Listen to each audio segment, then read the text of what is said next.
Kamol Sukin. Thank you.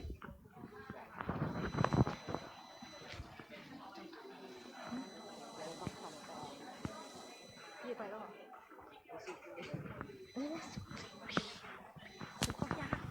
ครับสวัสดีครับยินดีต้อนรับทุกท่านต่อรายการสุดท้ายประจำวันนี้นะครับกมลยินดีต้อนรับทุกท่านที่แล้วก็ที่ติดตามทาง Facebook Live นะครับทางช่องทางไทย PBS กับช่องทางของงานแมวนะครับเซสชันนี้จะเป็นเซสชันที่จริงๆ Good afternoon, everyone. This session was aimed to be about the fault lines, which is in Laos, the Earthquake and Tectonic Geology Research Unit. But so this has changed a little bit. Instead of just looking at the fault lines and earthquakes risks that would affect the dam that is going to be built, we're going to expand the issue into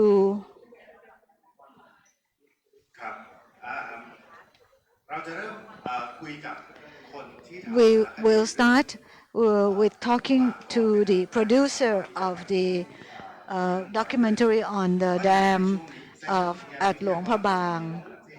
So we have three speakers today.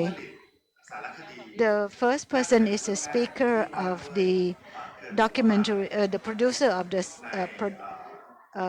documentary on Luang Prabang Dam. And the second person is the UNESCO officials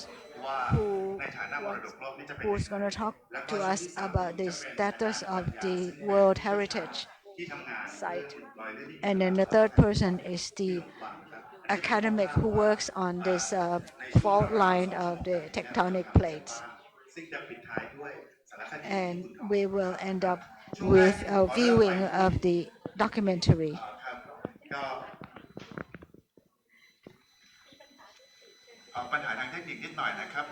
So we have got some.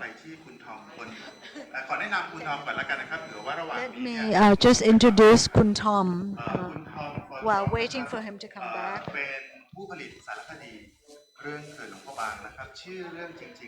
Kun Thom.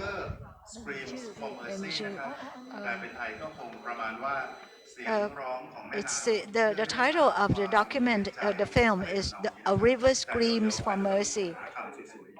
It's produced, the company is Eureka Films. So Kun Thom is the journalist who's been working in the Mekong region for a number of decades and have produced documentaries and media for a number of news agencies. And the latest of his project was the production with the Eureka Films. Maybe we are not ready yet, so we will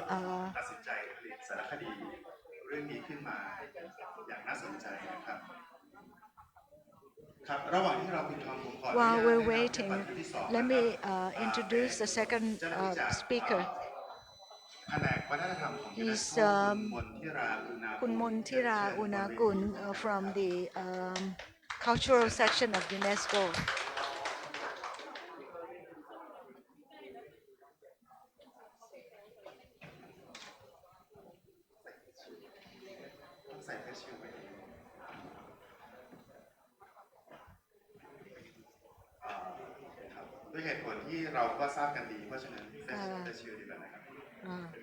So we should wear the face shield. God.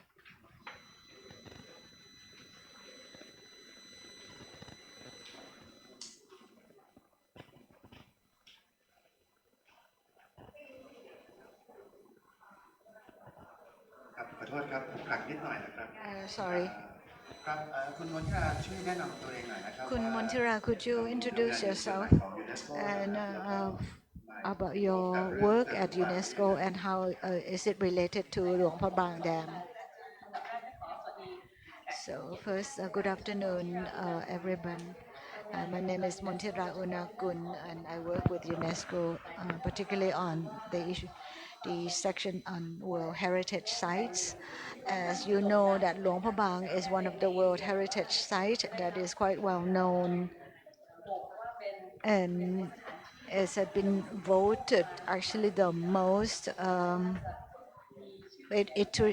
the most um, popular site for tourists. And actually, they have this status for 20 years already, and Luang Prabang does. Apart from the buildings that reflects the architecture of Lao culture, there's also urban planning and the context of Luang Prabang that is close next to the Mekong River. You you you would think that only the urban the town area, the old town area, that is the World Heritage Site, but actually the heritage site covers the whole riverside as well as the hills on the opposite side of the river. So this heritage site is very much linked to the environment, and so it's not just about the buildings, right? It includes the heritage sites includes the people's livelihoods. Basically, is the natural surrounding of the town as well as the people's livelihoods uh, and the way of living, and that is that's the attraction of Luang Prabang to a lot of visitors. And how how did UNESCO choose the site? I am sure there are a number of applications. So why was Luang Prabang chosen?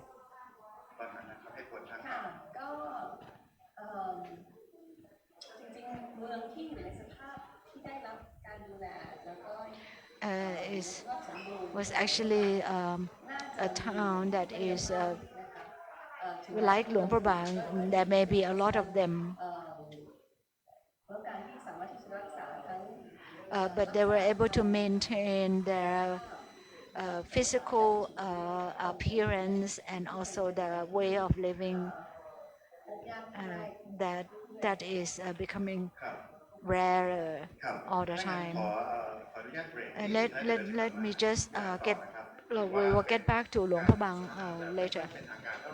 So, but we will be covering the 2 or 3 issues that I mentioned. So now I want to talk to Kun Tom, who is in Chiang Mai. I don't know whether the Hi Tom. Hi Tom. Hello there. Hi, this is Kamol. Good afternoon. Good afternoon to you. So you can hear me well now? Yep, clearly. Yes, be our honors here. We are here in Bangkok, going to watch your documentary soon in an hour. So nice to have you with our conversation. Can you give us some idea what inspired you to produce this documentary? It's a logical development, a culmination from having monitored, reported, and filmed on the river since around about 2009, if not before. So the latest version of damming the Mekong, which has gone through several versions, ends up with, well, we don't know where the end is, but now we're at this stage where the lower Mekong is under threat, under extreme danger from a new dam project at Luang Prabang. And Luang Prabang should really be called the Sarburi 2 Dam. It's got almost the same cast of characters. So having my previous films have figured the Sarburi Dam as one of the major issues in previous documentaries. And so it's a natural progression to look at the same people that built the Sarburi Dam are now want to plan what I would describe as another disaster. Not a natural disaster, but hydropower as a man-made disaster, where all the people who directly live on the Mekong, the people who study the Mekong, the people that research the Mekong, all of these people are really in one camp. They do not want this dam to go ahead. The research, the science is clear. It's important to document, even if there is, sadly, an element of repetition. But we are about to witness one more disastrous decision being made by the power brokers of Thailand, of the Mekong Regional Commission, and the international institutions which provide an important underpinning. I think this is a very appropriate point to say, with so many examples, since the World Commission on Dams in the year 2000 warned everybody that large dams in particular, have generally had worse effects than benefits. They have not delivered many benefits. They may have generated some more energy, and we know today that energy could easily be produced by alternative green and renewable energy. But the damming goes on despite the warnings and despite the science. And so the filming and the journalism and the investigation must also go on. So you asked me why I made this film, is because filmmakers and journalists and civil society has to keep knocking at the door of sanity to say this destruction must not be allowed to continue. And that people have, I find among the general public everywhere, but once people understand the kind of damage inflicted by dams, they say, well, why are people still building dams? Why are governments still endorsing it? And this is a question which needs to be constantly raised. And what I was very disturbed about, attending the meetings of the Mekong River Commission, which has this consultative process for ostensibly introducing some element of accountability about these dams. And the Luang Prabang consultations at no stage were stakeholders allowed to question why was the dam being built at all? This question is suppressed and is censored. It's not part of their discourse. It's not part of their debate. And so we have to question what is the ideology behind the MRC, that they are not as neutral and balanced in their thinking, because they're following very much the ideas of ADB, the ideas of the World Bank. The World Bank built the Nam Turn 2, which was a disastrous dam on a Mekong tributary in Laos. Tom. So at this point, I'm happy to finish.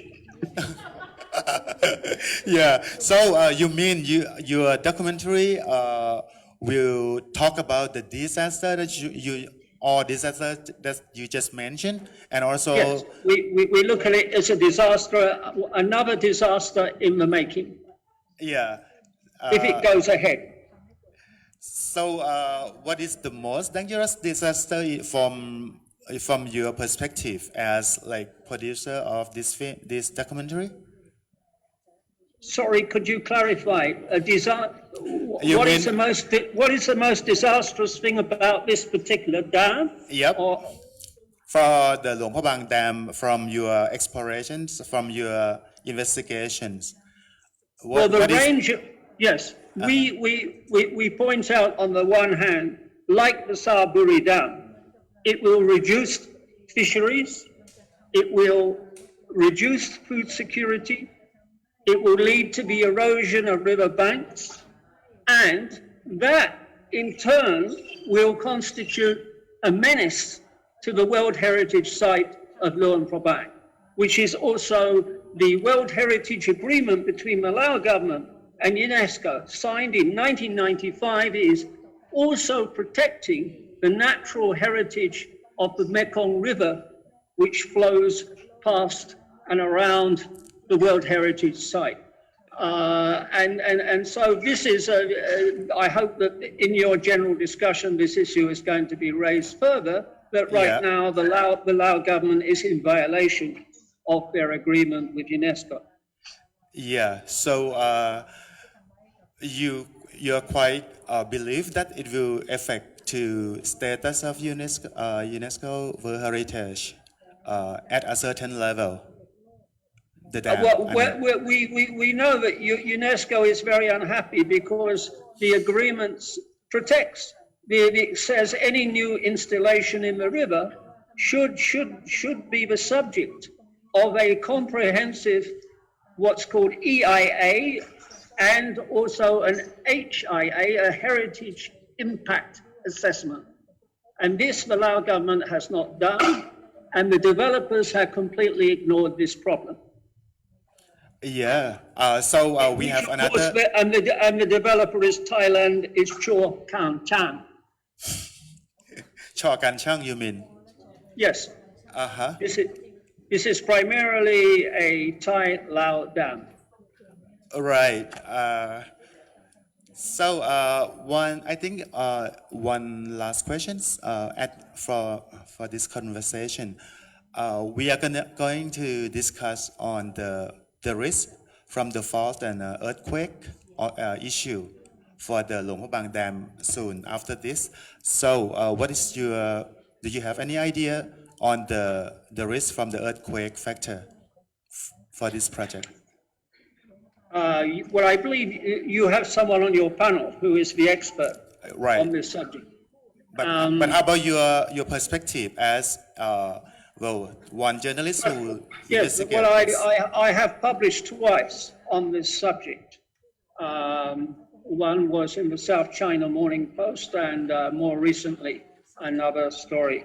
And what my perspective is that the issue of dam safety is something to be extremely worried about, as this region is well known. When I say this region, I'm referring to northern Laos. Northern Laos is notoriously active in terms of earthquakes.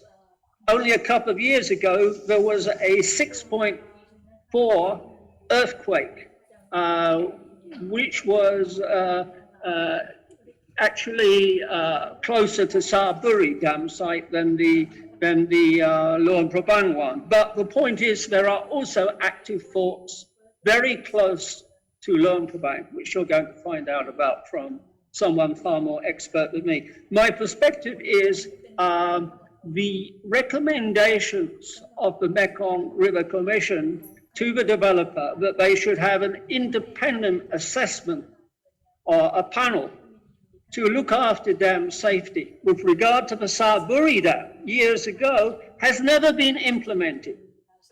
I find that absolutely shocking that no one, this lack of accountability, one of the foremost Mekong experts in this region, when we interview him in the film, and you'll hear this in the film, is the thing that really surprises him is the lack of accountability of everything to do with damming the Mekong. All right. Thanks a lot, Tom, for very interesting perspective in many issue, and also we expect to see your documentary soon, and I think we're gonna have some feedback to you through Facebook comment and other options of the other channels. Thanks a lot for joining us this afternoon, Tom. Talk soon. Thank you. Thank you ครับขอ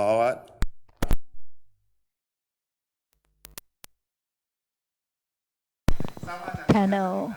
I am aware that Ajahn Panya is here. He is in this room. ครับระหว่างรออาจารย์ปัญญาเรา So while waiting for him, สนทนากันเมื่อ maybe we can continue the talk with her. การถือว่าความสำคัญของหลวงพระบาง So the point was about the implication of Luang Prabang before there's a proposal for the dam construction, and ถึงวันนี้มันยังเป็นภาพนิ่งเหมือนเดิมไหม Luang Prabang is so valuable.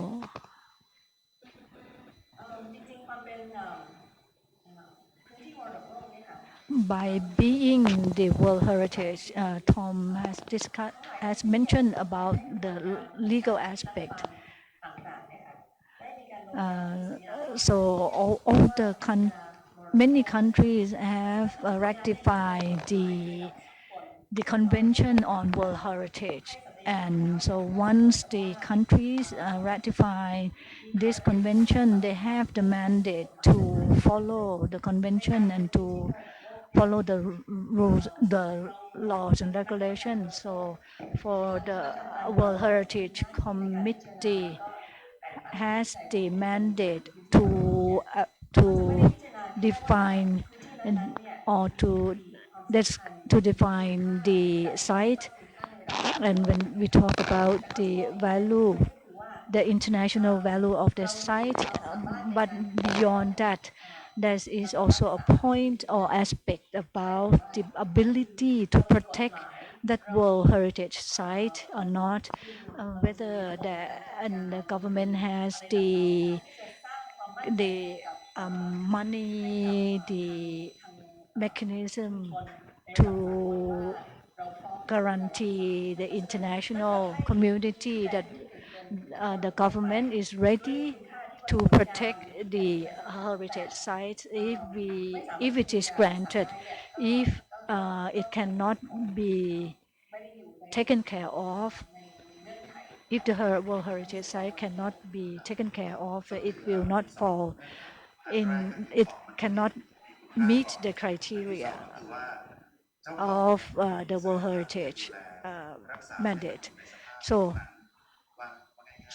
it also relates to the ability of the owner of the site to protect it too, right? So it means the Luang Prabang is valuable because it was granted a World Heritage Site many years ago, and at that time there's no issues about things that will happen in Luang Prabang, right?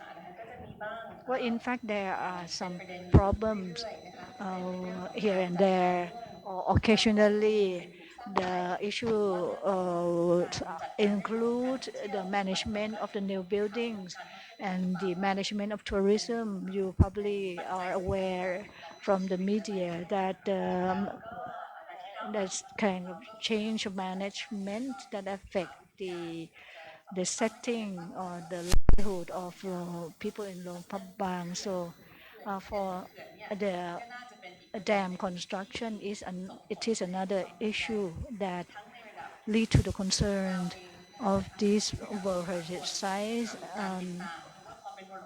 by the UNESCO and also other parties, because there's a monitoring process to evaluate if the Luang Prabang still have value to become a World Heritage Site.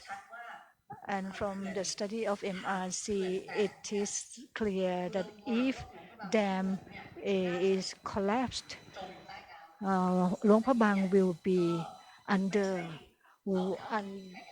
will face flood, will be inundated underwater.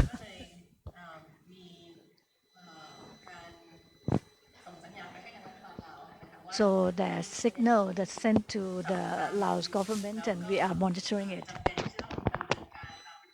And there is procedures for assessing the impact of the dam, particularly on the heritage site. So that means that UNESCO is just not keeping quiet, right? UNESCO is actually pushing on the. Have you sent any notice?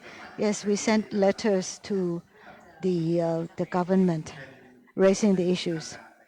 Is it a formal submission? Yes, about if you send a letter, it's official. And how long ago did the letter was sent? We've sent a number of letters. And what were the answers, the response? The government says it recognized the problems and it is trying to give the information. But what they have to do now is actually to really assess the impact on the World Heritage Site. This is something that the Lao government has to do now. So that means it's including all aspects of risks, right? Yes. From our perspective, because under the Convention on World Heritage Sites, our responsibility is to look at the impact on the heritage site itself. It's not. It doesn't involve the impact on the ecology or the whole downstream lives or not. That is interesting. That for people might say that we have not heard anything from the Heritage Site Committee. According to the rules, once you send the warning letters or the to the government, what would be the worst case scenario? Like, what would be the process if the Lao government insists that they want to continue with the Battery of Asia policies? So will that affect the status of the heritage? And the worst case scenario, and there are the number of features that actually were a part of the World Heritage Site. For example, if the whole town is flooded underwater and cannot be salvaged, cannot be rescued, that would be a condition that could lead to Luang Prabang being removed from the World Heritage Sites. In 60 years, the last 60 years, only 2 sites have been removed from the list. That one in Oman, where when natural gas was actually discovered in the area of the wildlife sanctuary, and so that would reduce the size of the wildlife sanctuary, and it would affect the population of this very unique deer variety. That would be clear. So that's how. That's why they were removed. Another another case was Dresden, which you might have seen a picture. It's situating on the Elbe River, and it's not just about the town, but it's a town being next to the river, and actually it has the landscape that has been recorded through time. So the Dresden people are affected by congested traffic. So they decided to build a new bridge across the river. But they have not yet done so. But they were just starting. But they still insisted, even though after numerous rounds of warnings, they still continued with the project. So Dresden was removed from the site. So these two cases show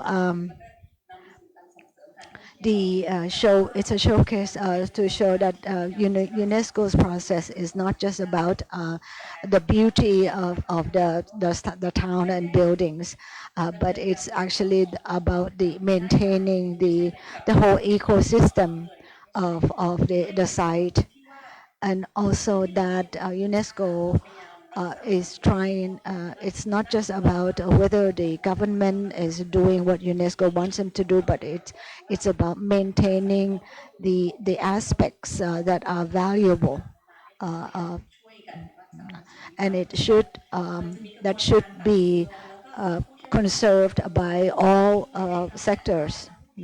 So UNESCO also can send people, advisors to help to find other solutions to solve the problem, to mitigate the problems. But if all this have already been done, it will come to the point where removing the site from the list will happen. So it's not. It will take time. So we can stop now and maybe we start for a second round later. So good afternoon again, Ajahn Panya.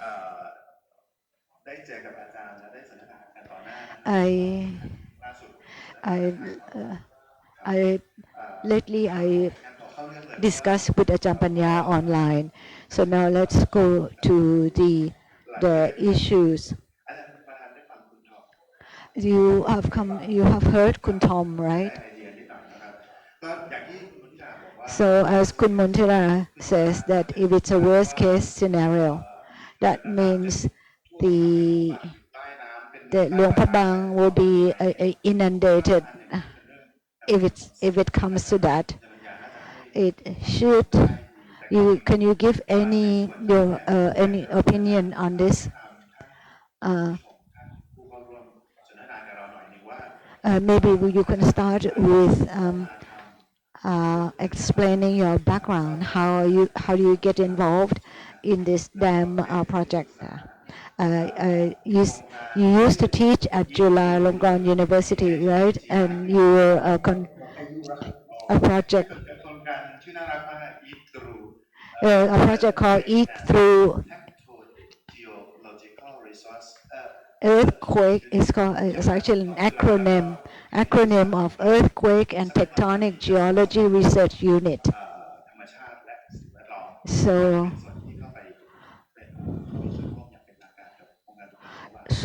you have been involved in Luang Prabang? No, actually, I'm an advisor in the regards of mineral resources. So my name is Panya Charusiri. I'm a former lecturer at Jula, but I still go down to teach once in a while. In fact, earlier I was head of a research team that actually involving earthquake and tectonic change. And now I'm advisor to another research project that concerns earthquakes as well, but also landscapes. So I've been working on it for 2 years. This EATGRU project has finished because at my retirement, actually I've been very interested in earthquakes for a long time. In 2018, 1975, there were earthquakes in a number of places that actually affected Bangkok. And I could say that maybe I was a pioneer on the issues of earthquakes that is a result of the tectonic faults. So maybe we should look at the slide so you can understand what I mean by tectonic plates. And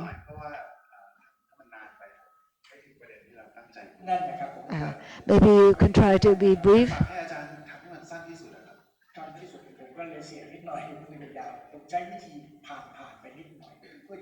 I want to see that I am a scientist. I am not a social scientist, but I'm concerned with what happens under the earth crust, or under the earth. Let's go. I try to go fast. That's the name of the research team. So I have about 3 or 4 topics, and I will focus on field information, remote sensing data, and so everybody knows about Mekong River. Hoi Sai is a very beautiful town, and this kind of landscape will probably not survive in the future if it's being impacted by dams. This is Sayaburi as well, very beautiful. You will never see it again in the future because of the dams. Further north in China, that is Lansang, the upper part of the Mekong.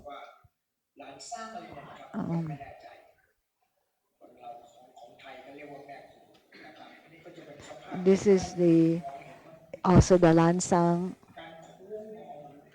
and how the river changes its course. In the future, the river will change its course if it's affected by the dam. This is about 200 kilometers from south of Dalian. This is interesting. The Mekong River, with 4,500 kilometers long, is the number 12 in the world and number 4 in Asia. So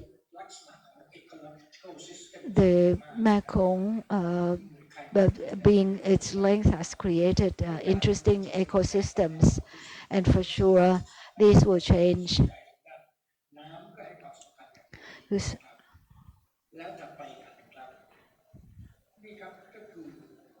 These are what we are focusing on.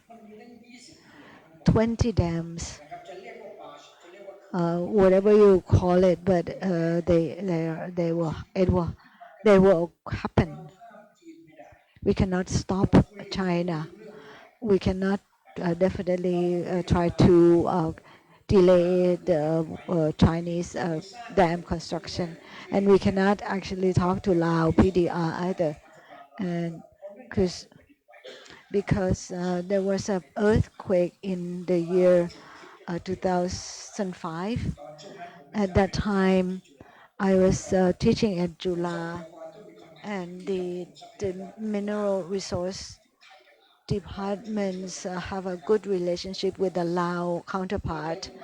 So we went to conduct a study, and I was the first one who started to talk about active faults, because at that time we had problems with the EGAT, because EGAT has built a number of dams on the active faults.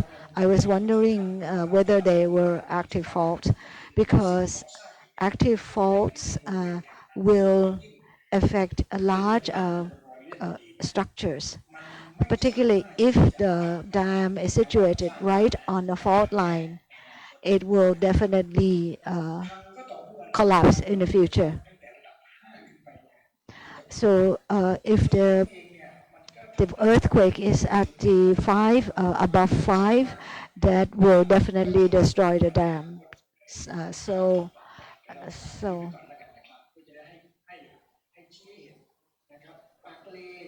this Pakle Dam,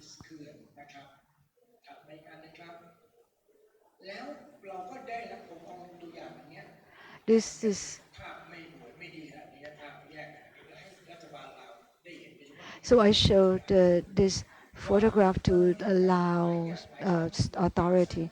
So every time there is a dam is built across the fault line, there is an opportunity, there is a chance that it will break, because this fault line is not very well known in this region, unlike in New Zealand.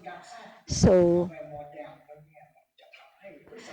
in New Zealand, if you build this Avemo dam, many people said that it was not an active fault, but finally it actually was. So after more studies revealed that it is an active fault, so we learn a new information. So if you build a dam and then afterwards you may have to spend time and money fixing the dam because it could crack. For the Three Gorges Dam, in China, there is a possibility that there are some geologists in China has already mentioned this. The California dams have already been broken.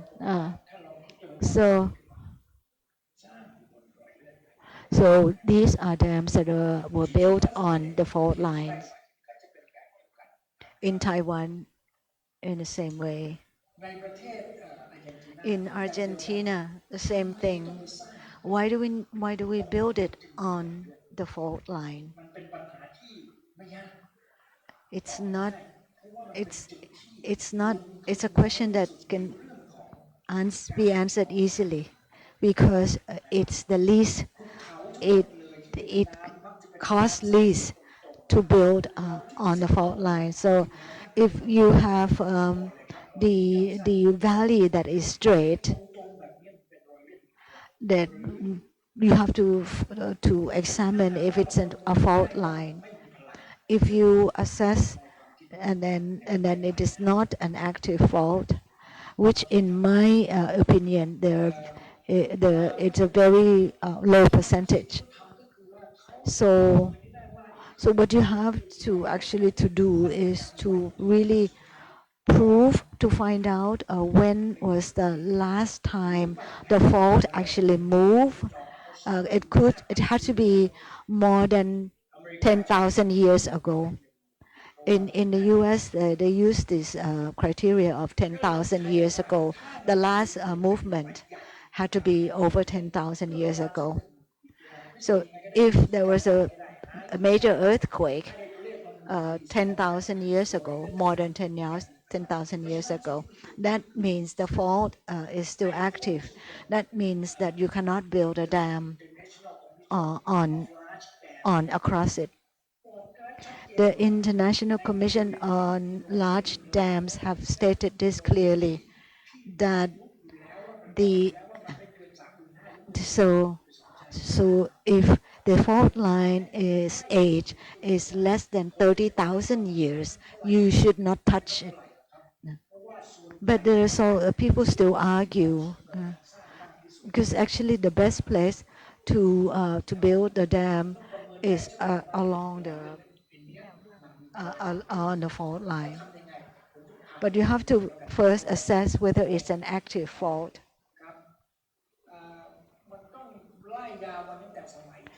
We have to start at in the old geological time when the movements of the continents.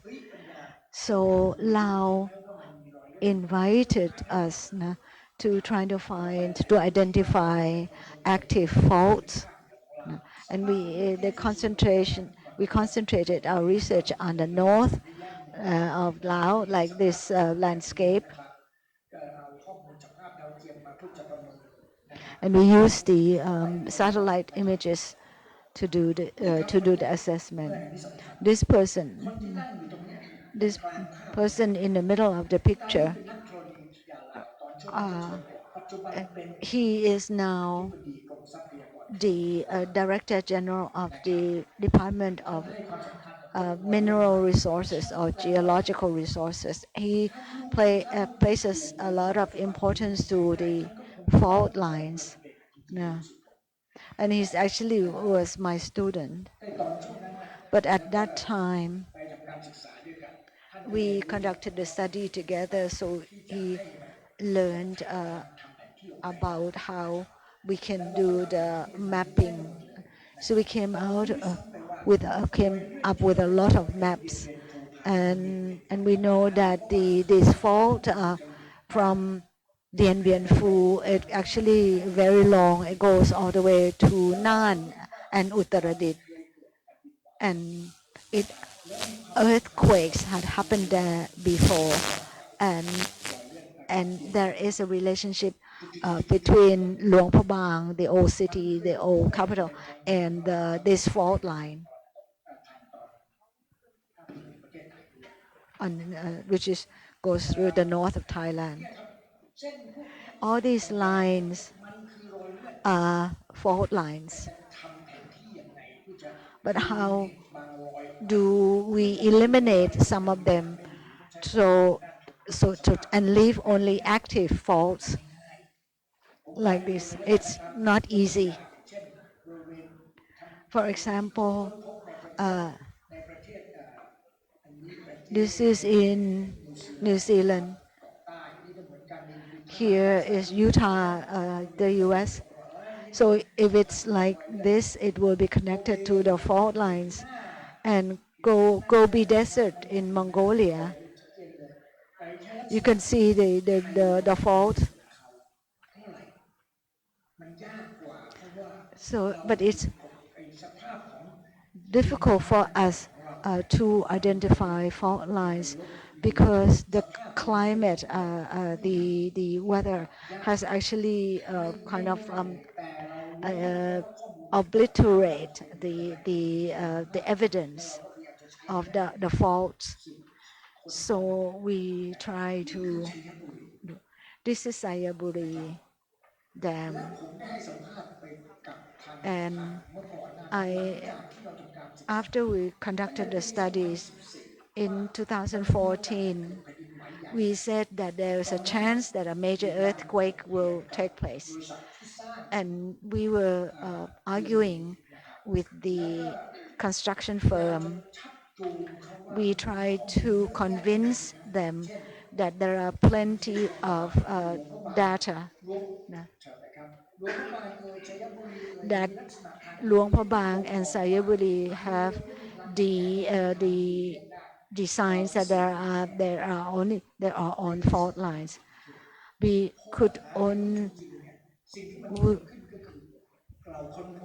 found that the last earthquake that happened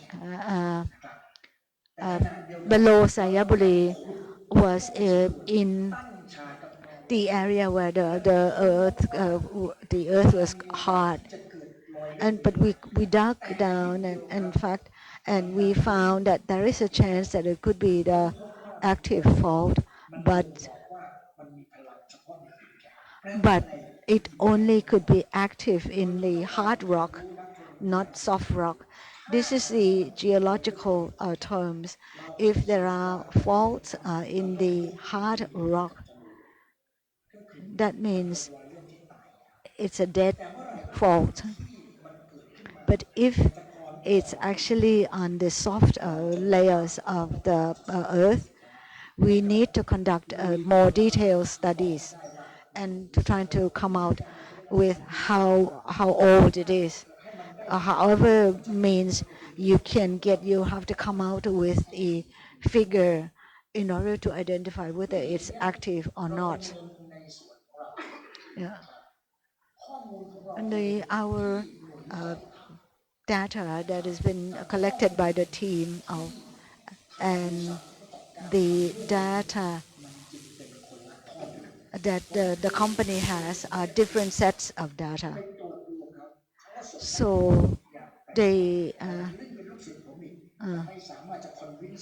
but I could not convince them, yeah, because the the morphology of this type of landscape, it shows that if a geologist looks at this, you can see the base of the fault clearly. So we are very troubled because the landscape shows clear fault lines, but we could not get evidence. And so we need to actually conduct further studies. I'm sure that we will be able to dig up the evidence. What if you ask whether the government knows about this? They invited me to map the place, and the map shows that both a lot of the places where the dams are going to be built are on the fault lines. For Sayabuli area, that is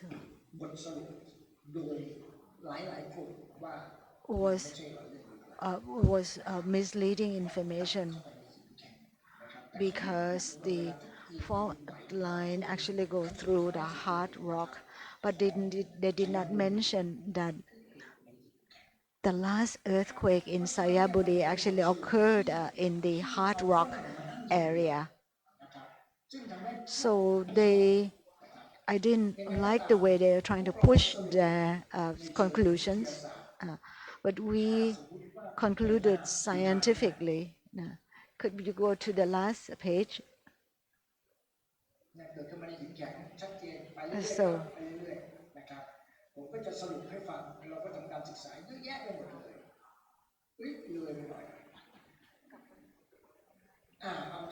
so we now come to the conclusion. What I want to say is that there are active faults, and it's not just in Laos, on the border between Laos and Thailand, but they go into Laos in a number of towns in Laos, and the lines that are parallel to each other, that's really bad because they're parallel in a way that it's like someone drawn the lines. They are active faults.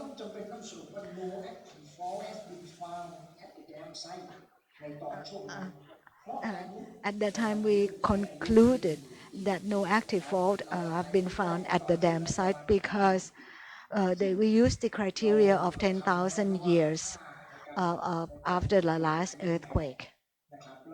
So now we feel that actually the criteria has to be raised to 50,000 years. This is a Sayaburi case, not Luang Prabang. And we know that the reoccurrence happens every 8,000 years. These are the figures that we can confirm that that is 80% accurate. 8,000 years, meaning that it could be today, tomorrow, and then the next 8,000 years after this. And the rate of movement along the fault line, we used the figure 0.1 millimeter per year. That the Westerners will not do not believe that there are active faults. But I believe that if we can prove it, if we dig up the survey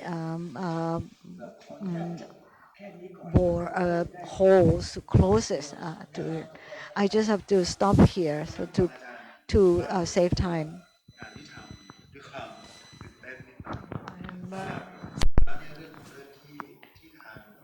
I'm excited listening to your presentation. So this is the information from the geologists, and as you mentioned, that there's developers who are pushing for the construction of dam. And in the case of Sayaburi, that geologists had to write a report that it is not active. I have two reports. One is sent to the Laos government that is made by myself. So it's just personal report from you to the Laos government, right? So that version probably reflects your stance, right? It's informal. It's not in the name of Chulalongkorn University. What happened was,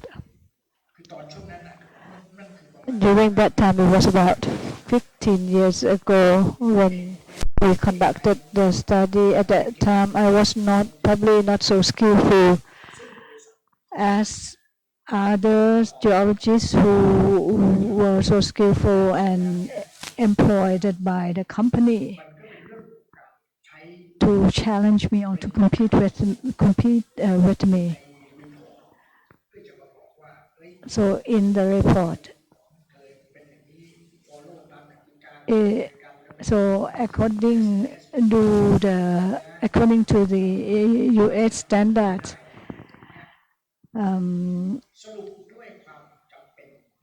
so because of necessity, we made conclusion. Laos government did not give any money to the support of that report. From Chokan Chang company invited me to become as their advisor after the earthquake happened, but I couldn't make it. I was about to be retired and wanted to work for the Department of Geology here in Thailand more. And why did you submit your personal report to the Laotian government? One thing is that in scientific aspect, I cannot change it. I had to give the fact, and I made an assessment according to my personal viewpoint. So I submitted that version.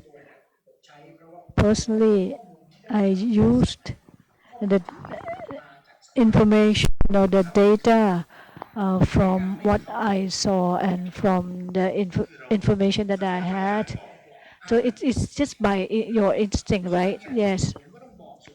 So I had to give this information to Lao authorities. I said that there's a need to have detailed study, and at that time it was not possible because the survey for more detail was not possible. now. I would like to do more, to conduct more study, more survey. I do not have to worry about other things. Everyone knew about the fact. I told my students as well that it's dangerous, but the construction was not stopped.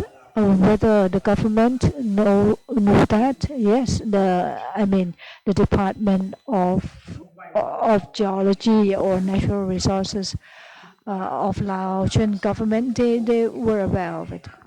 So,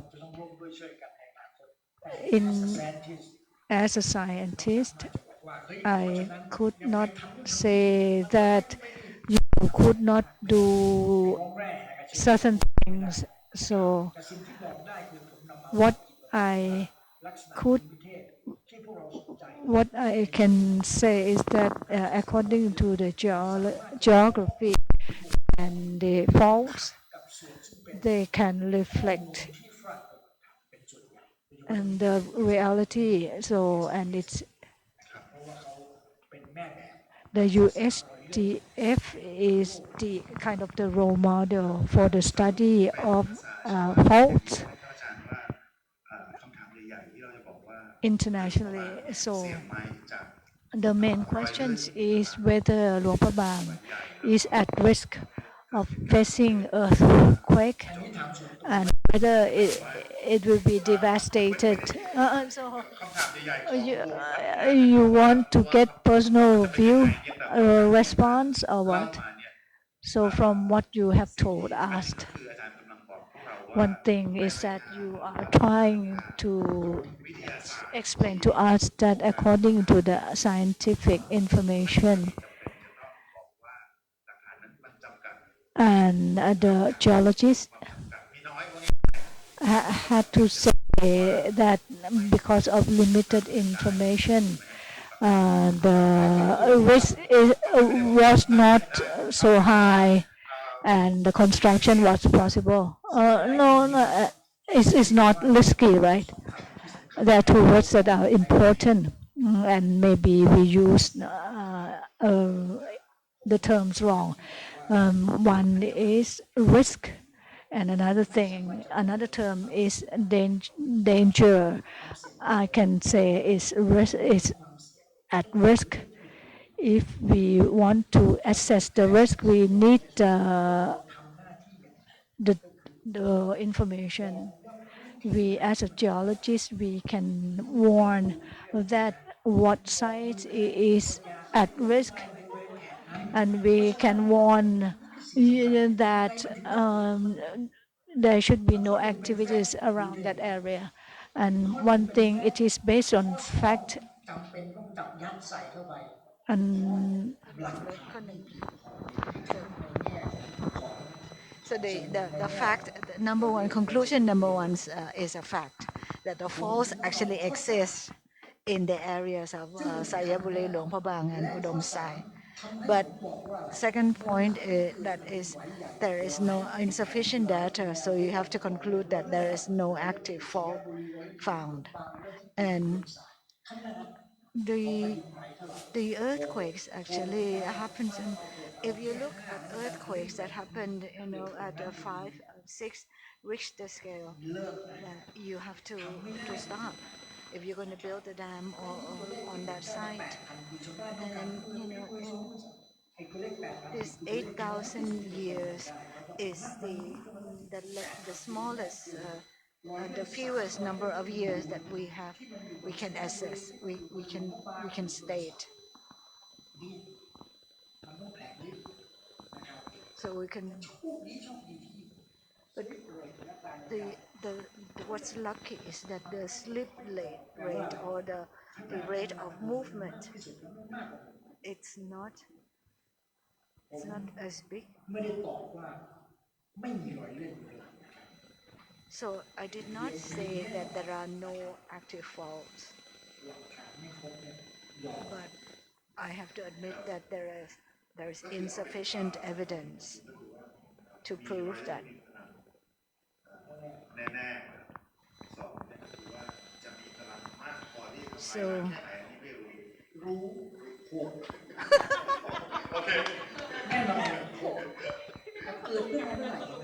so so the figures that we know that the danger is actually 6, and I assume it's 6 on the Richter scale. The and also the 8,000 years is the figure because it can happen anytime now. So if earthquake actually occurs at 5 Richter scale, um, at, but actually the number of years will have to be reduced to kind of 5,000.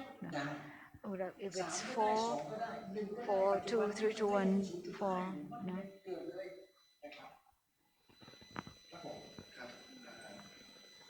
I don't know what the figure 5 means. 4, 5, 6. Richter, I think. I'm not sure. Is it Richter? Maybe the slip rate. ครับในมุมมองของนักธรณีวิทยา And the question is, and as a geologist, any geologist who is interested in faults could say that it's dangerous when they go to Laos. And this has been told to the Director General. But even the minister is not big enough. We don't know who actually. So the minister knows. His name is Chan Son, and he's actually he knows because he's a geologist as well. It's just he was placed as the head of a ministry.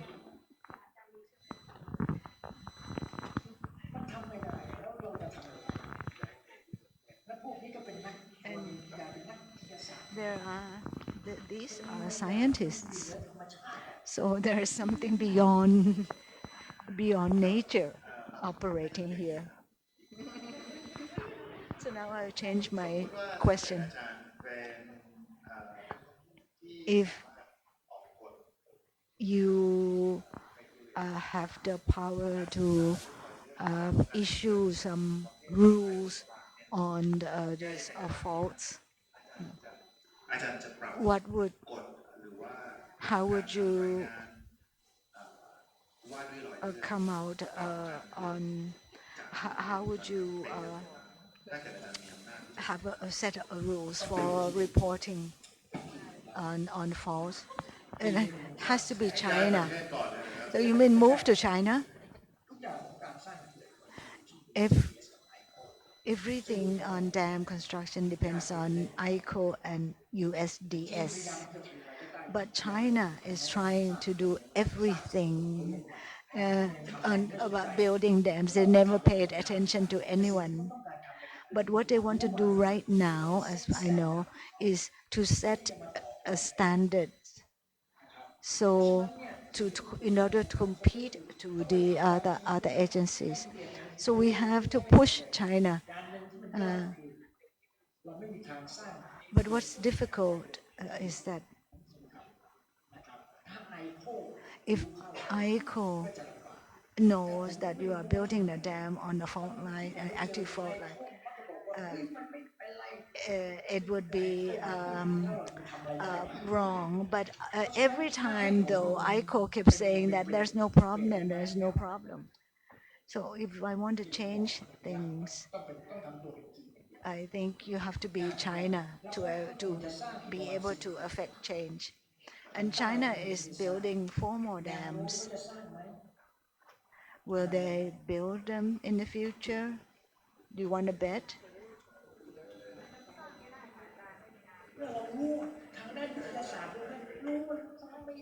We know that they cannot.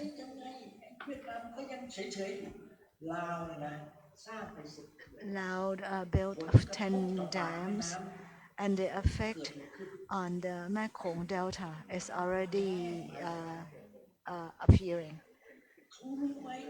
It's dry. The Mekong Delta is drying up. Everybody knows. Cambodia knows. Vietnam knows. The Lao government knows.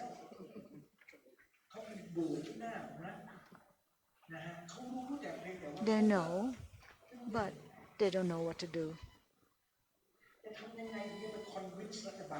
How can we convince the Lao government?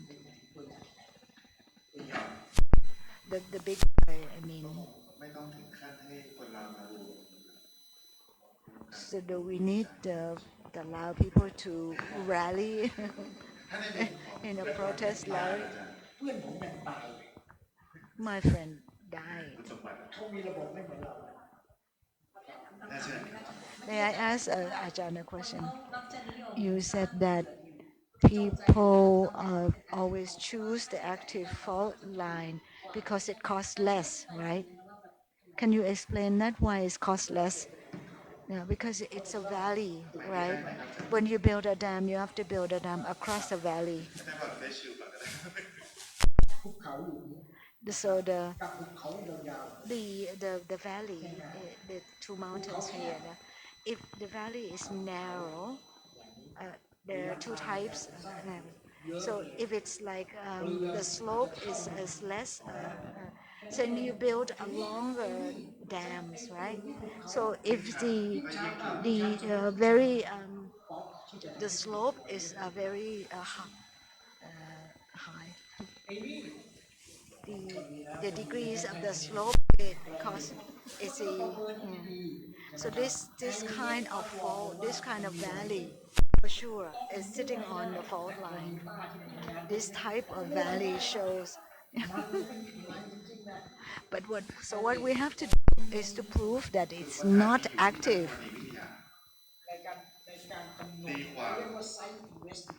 So we need a site investigation from the beginning to make sure so you can actually guarantee that it's not active. But who does site selection? Maybe they select 6-7 sites. Now it's a time to assess these sites. How much it's gonna cost for each part. I don't know how to do this, so I have to allow them to do it. So,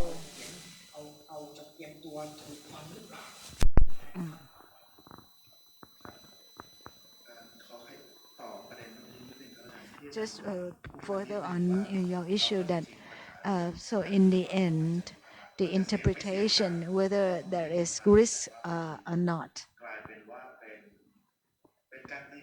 it is the interpretation of the geologists. And there are two camps. You said there are U.S. camps and the Chinese camps who do not want to interpret on the facts because so the limitation is that there are less evidence from the area because you can dig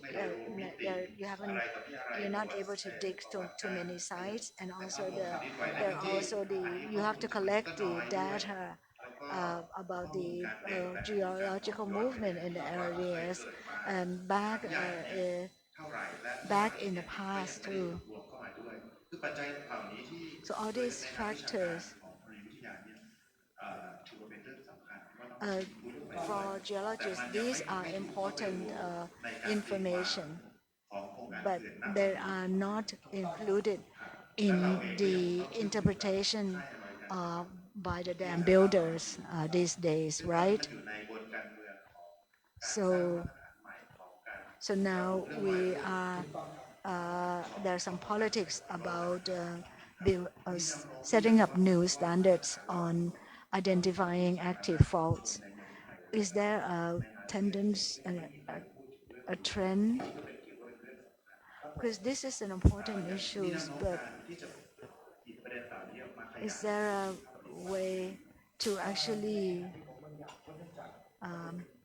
raise this issue in the public? But we cannot at the moment because we have too little information.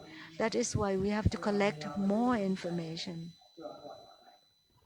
When I went to Laos, they did not allow us to actually do things around the country.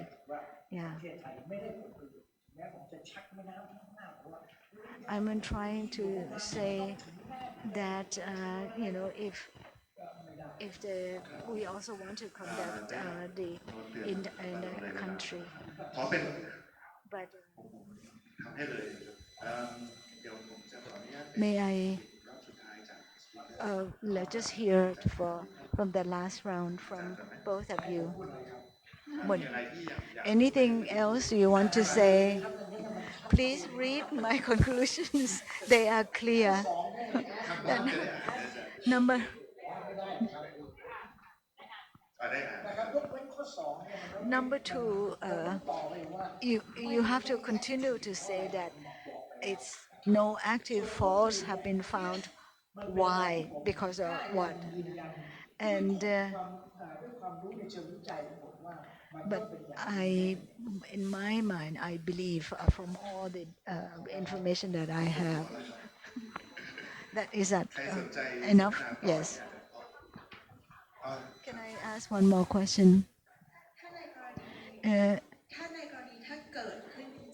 If the earthquake actually happens, which is about 25 kilometers from the town, what would be the impact on the town itself?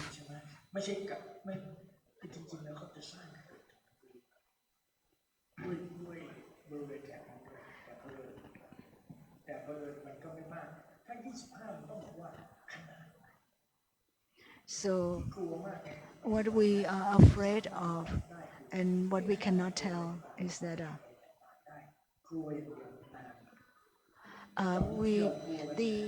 the size of the earthquake, like if it's more than 5 Richter, we're not afraid of that. But it's the length of time, because like in Japan, there are the tremors going on for a long time.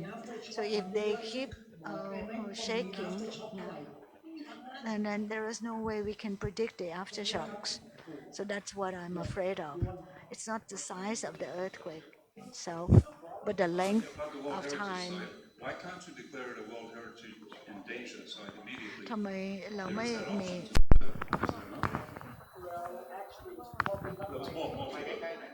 World Heritage Endangered. Why can't it be declared immediately as a World Heritage Endangered? Well, you know how many World Heritage do we have in Thailand in the near future?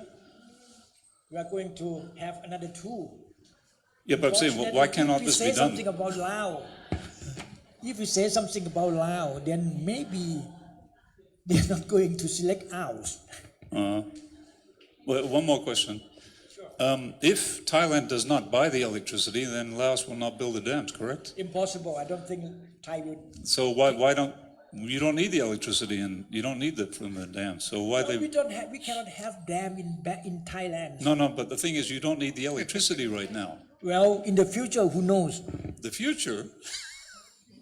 Well, there is a kind of So you're talking about the Laos protesting. There is some kind of forecast. There's some kind of forecast that within 20 years we still have to use electricity from Laos. You see, that is the But you were talking belief. about the Laos protesting. Why don't you have the Thais protesting against buying the electricity? Well, we have to. Yeah, this is you guys here. So in that case, you probably do that. Because if they don't buy it, then Laos will not build it. I think this is the issue of this afternoon's I think so, discussion before our session. Just maybe just to respond to your question about danger listing. In fact, that is correct. That is the next step, right? So now that this concern has been raised, that there's a potential danger to Luang Prabang as a World Heritage Site, if the results of the Heritage Impact Assessment or other studies show that there is an ascertained danger or a very highly potential danger to the site, then it could be grounds for Lao to be put on the danger list, right? So So we know it now, so why don't they put it on the danger list now? the Why wor- wait till it's finished and the place is flooded? it's not going to be built tomorrow, right? So there's a process that has to be followed, and so the World Heritage Center has now raised its issue, and so that's the next step. Yeah. Well, I think the more. I think the more public awareness is raised about this issue, I think Tom has been fighting a valiant battle, but I think there needs to be maybe more public awareness about this, right? In the local media here in Thailand. If the question is that if to answer your question, if the no, it doesn't. It goes through the World Heritage. Such decisions are taken by the World Heritage Committee meeting, and unfortunately this year, due to COVID, the meeting has been indefinitely postponed. So that process has not happened.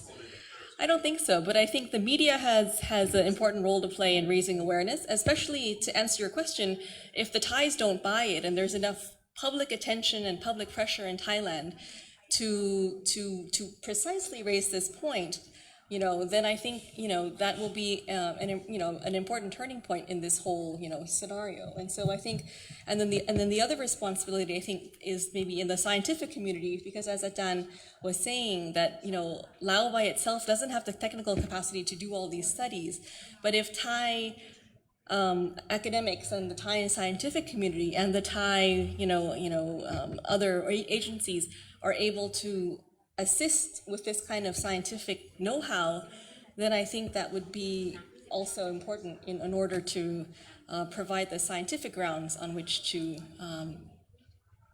change the outcome of this possibly really problematic story. Yeah. Happy? Thanks. Happy? No, not yet. ครับคิดว่าก็เป็นคำถามที่น่าสนใจมากว่าตอนนี้เนี่ยใคร What now?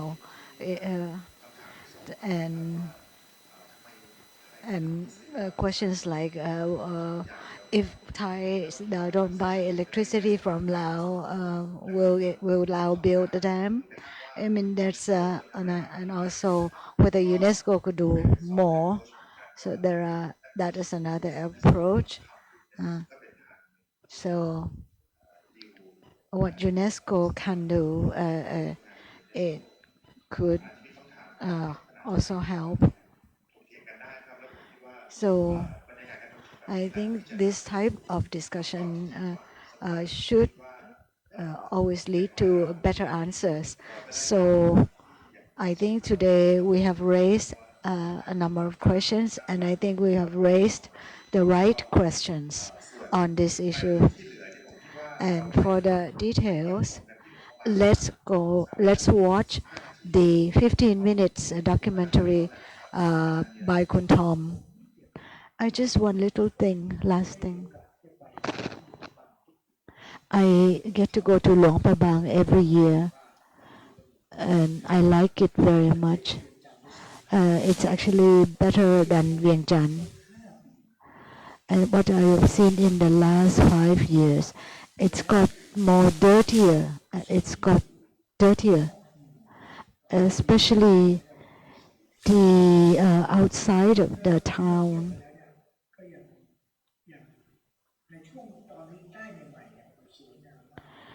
When they actually was put on the World Heritage Site list, that was the best time.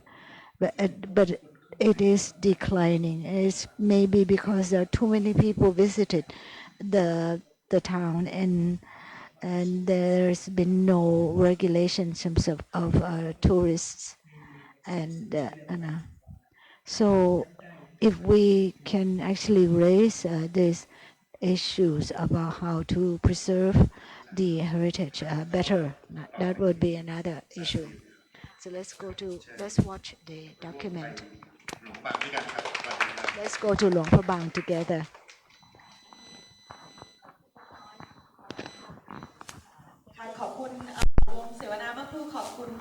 Thank you, the two speakers and the moderator. The last session for today is it's been a very interesting discussion that we had. So now we're going to watch the documentary of today. This is the last event of today, but tomorrow we still continue with the event. So this is the documentary called River Streams Screams for Mercy.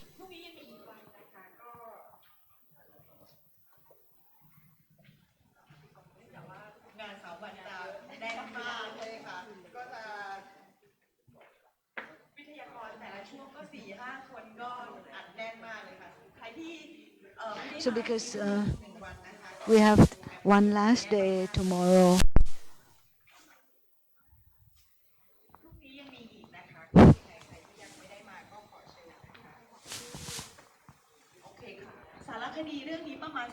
So we have a 15-minute documentary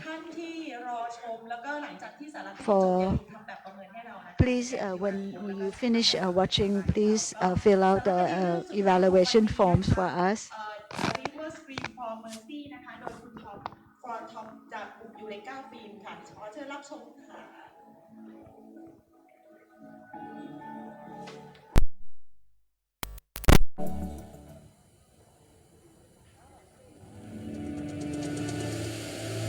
When we filmed the mighty Mekong in 2017, it was still a healthy, free-flowing river, roaring over the rapids, sustaining food security and livelihoods. The decline is dramatic. The river, crippled by drought, its sediment trapped by a cascade of dams in China and Laos. This has resulted in the lowest water levels in living memory, and the river turning an unnatural blue with green algae. It is known as hungry river condition, caused by nutrient and sediment starvation. Dr. Philip Hirsch, who has been researching the Mekong for 40 years, is shocked about the critical state of the river.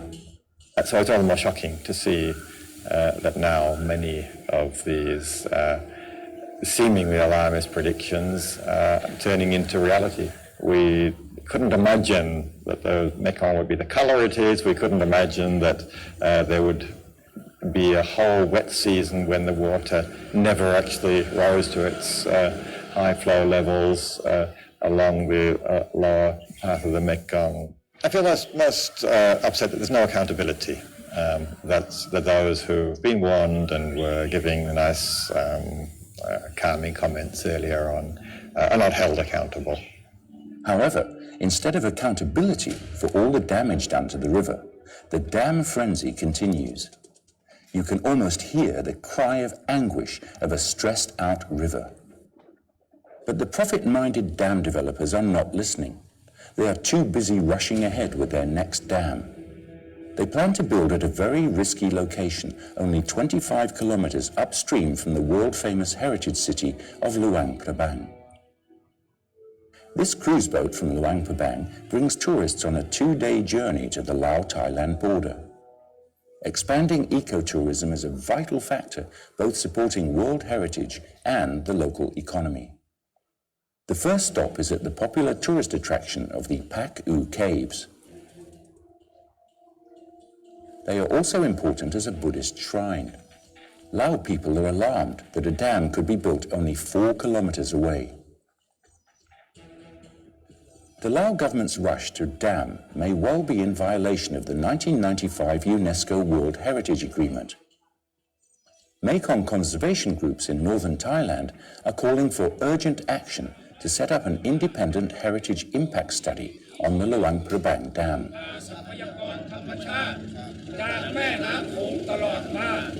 พวกเรามีจุดยืนไม่เห็นด้วยกับการสร้างเขื่อนใดๆอีกบนแม่น้ำโขงไม่ว่าจะตอนบนในจีนหรือตอนล่าง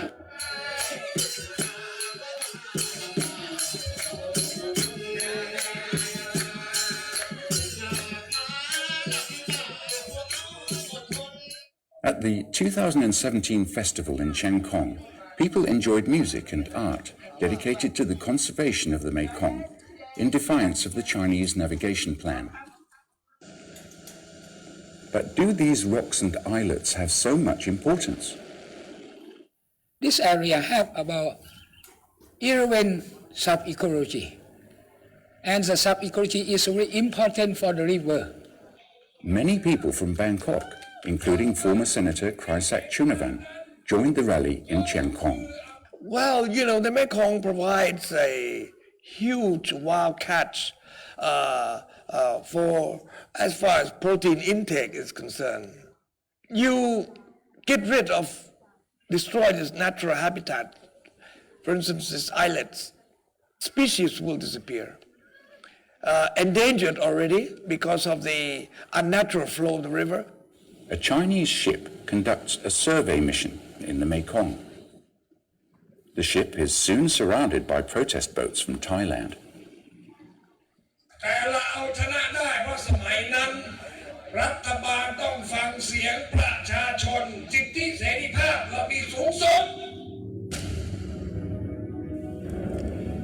In 2020, it was officially announced China had dropped its plan to blast the islets and rapids, a rare victory for the Mekong.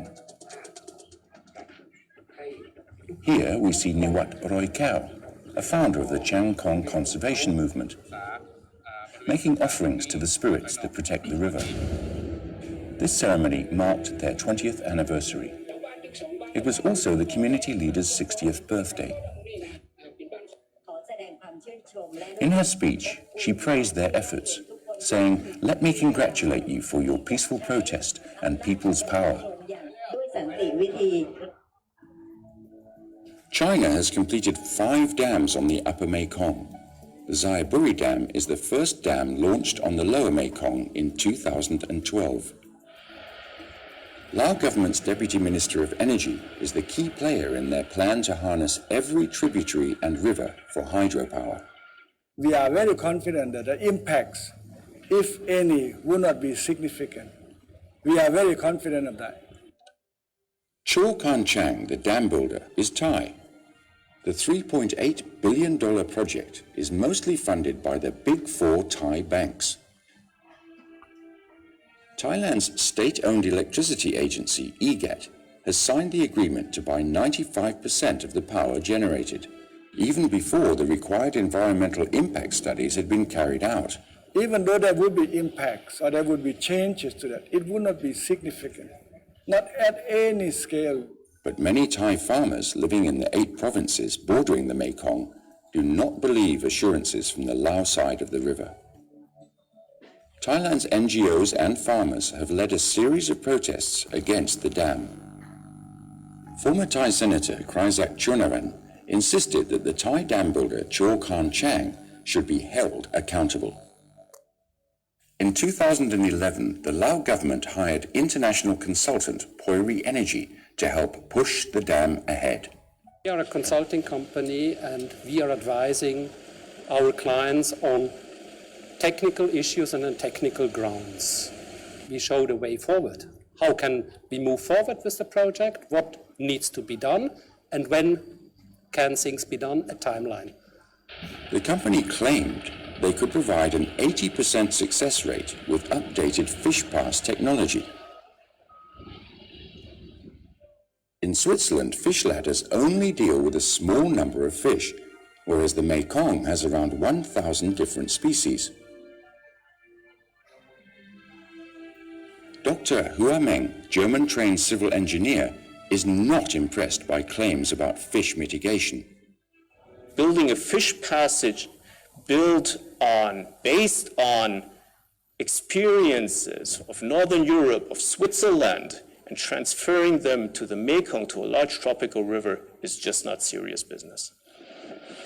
This is a dam which is so benign, they claim, that it is virtually not there.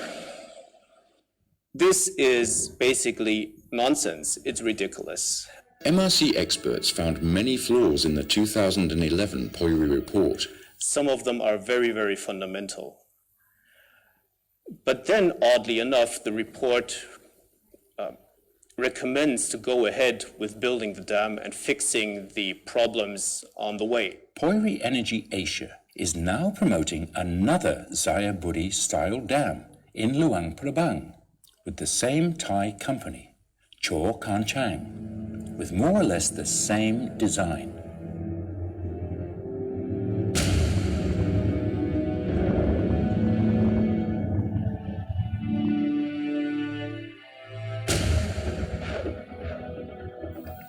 In a world of increasing natural disasters, building dams on sites prone to earthquakes is a major concern.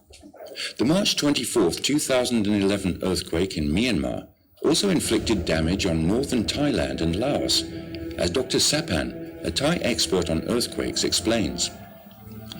Yeah, that earthquake was quite a big one for Thailand and people in that region. It's recorded as 6.8 on the Richter scale, which is pretty big.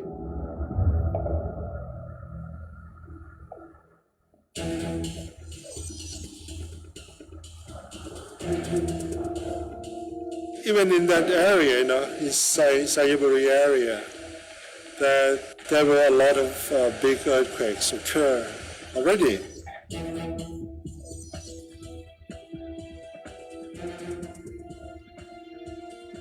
So that indicated that the area was also earthquake prone. So there was a bit of a worry.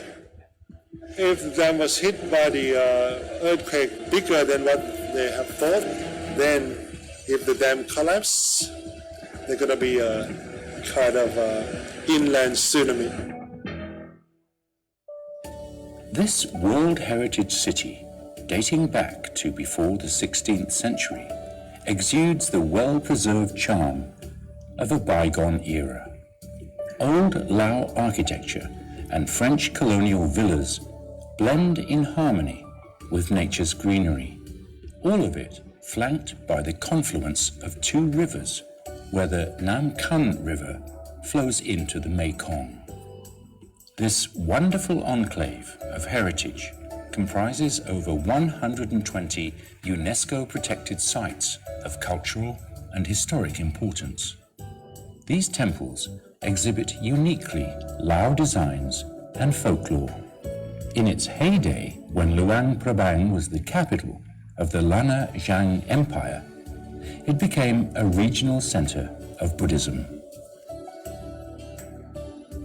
These charming little Lao restaurants have no Coca-Cola signs, thanks to UNESCO's ban on all advertising posters. Another UNESCO conservation regulation blocks high-rise buildings and new housing in order to maintain the authentic character of one of Asia's best preserved cities. This World Heritage Site embraces not just architecture, but also covers the protection of riverside and natural heritage. For visitors, this is all a welcome step back in time and a rare escape from the modern world.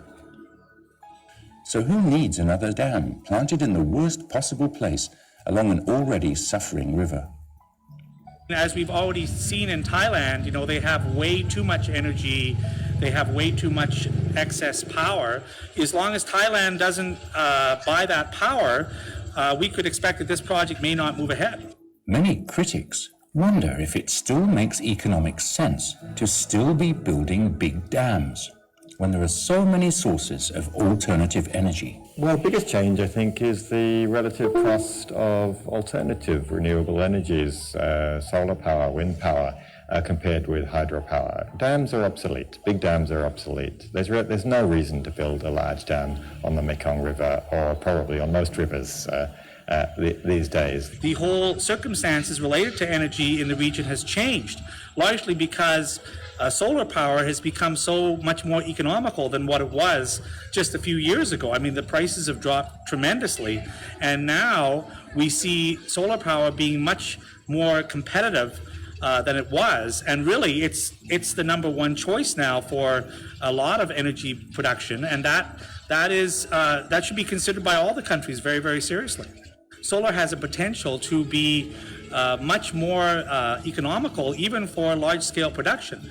And it doesn't mean that solar can solve every problem, but it can solve a lot of problems, and it could reduce the need for a lot of hydropower dams. The developer wants all the stakeholders, the people and the governments downstream, to follow him blindly while taking a leap of faith into an uncertain future.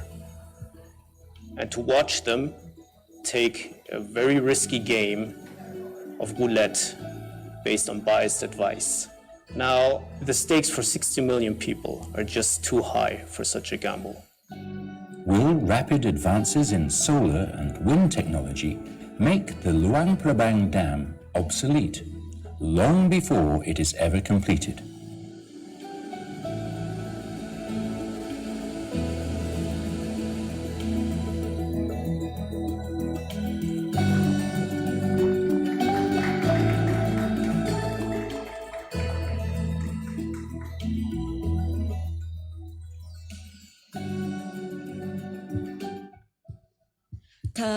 ขอบคุณทุกท่านค่ะจบแล้วสำหรับวันที่2ของงานพบกันใหม่พรุ่งนี้วันสุดท้ายนะคะนิทรรศการภาพถ่ายและสารคดีดูได้ที่งานนี้เท่านั้นนะคะเพราะฉะนั้นใครที่ยังไม่มาก็ขอเชิญพรุ่งนี้อีกวันหนึ่งขอบคุณทุกท่านค่ะขอบคุณทีมงานแล้วก็ขอบคุณผู้เข้าร่วมทุกท่านอย่าลืมทำแบบประเมินให้เรา